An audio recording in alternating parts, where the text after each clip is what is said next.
हरिओम तत्सत। आज मैं बात कर रहा हूं झारखंड के इतिहास में इटखोरी, खड़गडीहा, राजधनवाड़ और पालगंज राजवंश का। मध्यकाल में इन राजवंशों की क्या दशा रही। सबसे पहले मैं इटखोरी, चतरा जिले में इटखोरी एक प्रखंड मुख्यालय है और वहां के राजा शत्रुघ्न सिंह की चर्चा जो है वह इतिहास के पुस्तकों में मिलती है। कहा गया है कि इटखोरी और बीघा किला को 1763 में बंगाल के नवाब मीर कासिम, जो 1760 से 1763 तक शासन किया, वह अंग्रेज का पिट्ठू था, जो मिर्जाफर का दामाद था। इसके कमांडर मरकत राय ने भारी मात्रा में बीघा और इटखोरी से रसद और गोला बारूद लूट ली। मरकत को नरहट समया का सहयोग प्राप्त था। इसमें मरकत और विष्णु सिंह, जो रामगढ़ के राजा थे, उससे युद्ध हुई। मरकत जो था वह चय का राजा था, मरकत खान। और जब विष्णु सिंह से युद्ध हुई तो विष्णु सिंह से युद्ध में जब देखा कि मरकत खान हार जाएगा तो मरकत खान ने क्या किया, चय के राजा, इटखोरी के राजा शत्रुघ्न सिंह का सहयोग लिया और टिकारी के राजा सुंदर सिंह का सहयोग। और सहयोग तो दोनों से लिया, लेकिन टिकारी राज्य को क्या मिला? टिकारी राज्य को बीघा का राजगढ़ प्राप्त हो गया और 8 गांव प्राप्त हो गए, लेकिन शत्रुघ्न सिंह को पाई भी नहीं। शत्रुघ्न सिंह ने क्या किया, उल्टा रामगढ़ राज्य से अदावत ले लिया। परिणाम क्या हुआ कि युद्ध ट्राई जब हो गया, किसका? नरपत मरकत खान चय का राजा, नरहट का राजा और इटखोरी के राजा शत्रुघ्न सिंह के कारण युद्ध जब ट्राई में आ गया तो समझौता 1760 में होती है। उसमें हुआ कि रामगढ़ के पूर्व दक्षिण का भाग जो है वह रामगढ़ राजा के पास होगा और बराकर नदी के पूर्व दक्षिण का जो भाग होगा और बराकर नदी के पश्चिम उत्तर का जो भाग होगा वह कामगार खान के अधीन होगा, जो कामगार खान नरहट नवादा का राजा हुआ करता था। और जो भाग मरकत खान का था, चय के राजा का, उसके पास होगा। यहाँ भी शत्रुघ्न सिंह को कोई लाभ नहीं मिला और परिणाम यह हुआ कि रामगढ़ के राजा मुकुंद सिंह ने इटखोरी राज को तहस नहस कर दिया और बाकी इस्लामी आक्रांताओं ने भी इटखोरी राज्य को नष्ट कर दिया। किसने? बंगाल के नवाब मीर कासिम का जो कमांडर था, मरकत था, वह भी नष्ट कर दिया। आज भी इटखोरी मध्य विद्यालय के करीब इटखोरी राजगढ़ मौजूद है।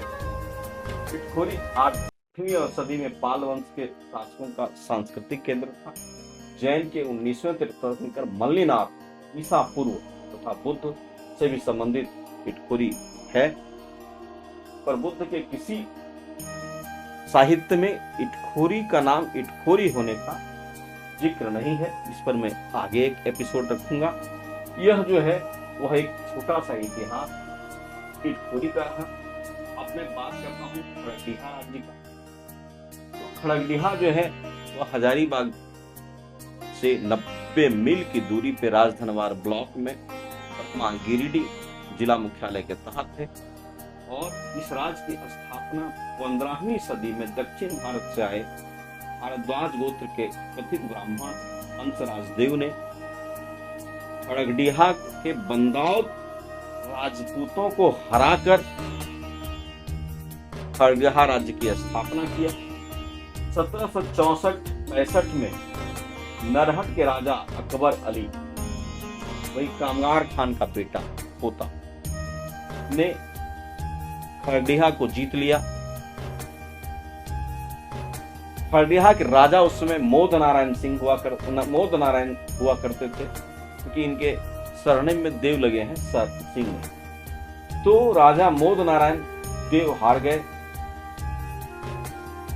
कालांतर में 1775 ईस्वी में मोद नारायण देव के पौत्र गिरिवर नारायण देव हुए। गिरिवर नारायण देव ने क्या किया, क्योंकि 1771 में कैमक आ गया था चतरा, और 71 में आ गया था, तो वह सभी राजाओं को ऑक्युपाइड कर रहा था।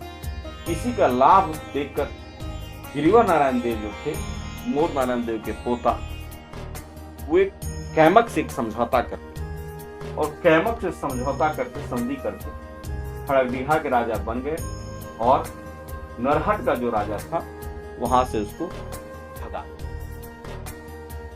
इस राज परिवार का वैवाहिक संबंध बिहार के जमींदारों से प्रारंभ हो गया, और यह राज परिवार आज भी खड़गडीहा राजधनवार क्षेत्र में अपनी उपस्थिति दर्ज कर रहा है। अब मैं बात करता हूं पालगंज राजा। पालगंज जो है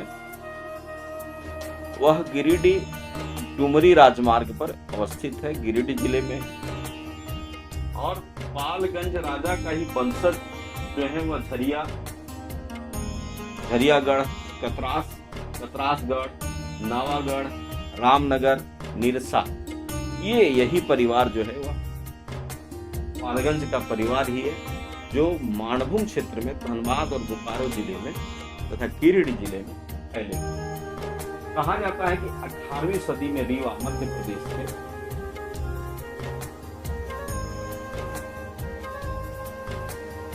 जो है राजा पृथ्वी सिंह के परिवार 18वीं सदी में पालगंज आए, और यहां इनकी 32 पीढ़ियां रही। हालांकि मध्य प्रदेश के बांधवगढ़ और रीवा में 15वीं सदी से ही बघेल वंश का शासन शुरू हो गया था, और यह स्वतंत्रता प्राप्ति तक रहा। बघेल वंश के राजाओं का सरनेम जो है जूदेव रहा।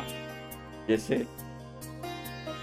झारखंड के बगल, गुमला के बगल में जसपुर राजा का सरनेम जूदेव है, ऐसे मध्य प्रदेश के रीवा के राजाओं का नाम भी जूदेव रहा। लेकिन यह परिवार रीवा के जूदेव वंश से है या नहीं है, ये मैं नहीं कह सकता। ऐसा इतिहास के पन्नों में अभी तक मुझे नहीं मिला है। अगर मिलता है तो मैं अगले एपिसोड में इसको रखूंगा। हाँ, ये है कि पालगंज के राजा महाराज पृथ्वी सिंह पालगंज में रह गए। कुमार संग्राम सिंह को कतरासगढ़ का राजा बना दिया गया। कुमार श्याम सिंह को नवागढ़ का राजा बना दिया गया। कुमार रघुनाथ सिंह को झरिया का राजा बना दिया गया। धनबाद और पूर्वी गिरिडीह जिला पर पालगंज राज परिवार का शासन आजादी तक चलता रहा। झरिया के राजा रघुनाथ सिंह के बाद रास बिहारी सिंह उनके पुत्र हुए, वो राजा बने।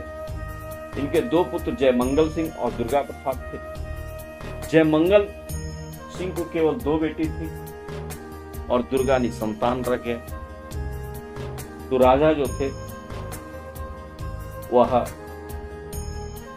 रास बिहारी सिंह अपने पुरोहित के कहने पर अपने ही रिश्तेदार गोटिया जानकी प्रसाद सिंह के पुत्र शिव प्रसाद सिंह को झरिया का राजा।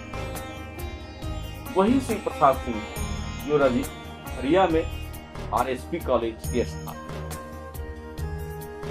शिव प्रसाद सिंह महाविद्यालय झरिया, राजगढ़ के बगल में जो सड़क धनबाद से झरिया जाती है उसमें आपको मिलेगा।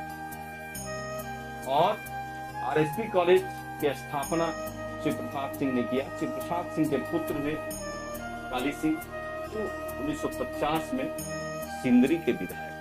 तो इस तरह से मैंने आज आपको एक पूरी पालगंज और खड़गडीहा के राजवंश का संक्षिप्त इतिहास रखा।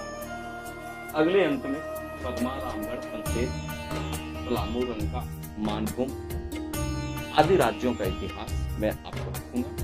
आप अगर विद्यार्थी हैं, प्रतियोगिता परीक्षा के विद्यार्थी हैं, तो आप जरूर ऐसे चैनल्स को सब्सक्राइब करें। आपके लिए यह बुद्धिवर्धन का बहुत अच्छा संसाधन होगा। और अगर आप इन क्षेत्रों से हैं वह अधिक से अधिक इन क्षेत्रों के लोगों को यह जानकारी दें आपके क्षेत्र का इतिहास क्या है, आपके क्षेत्र में कौन राजा कब आए।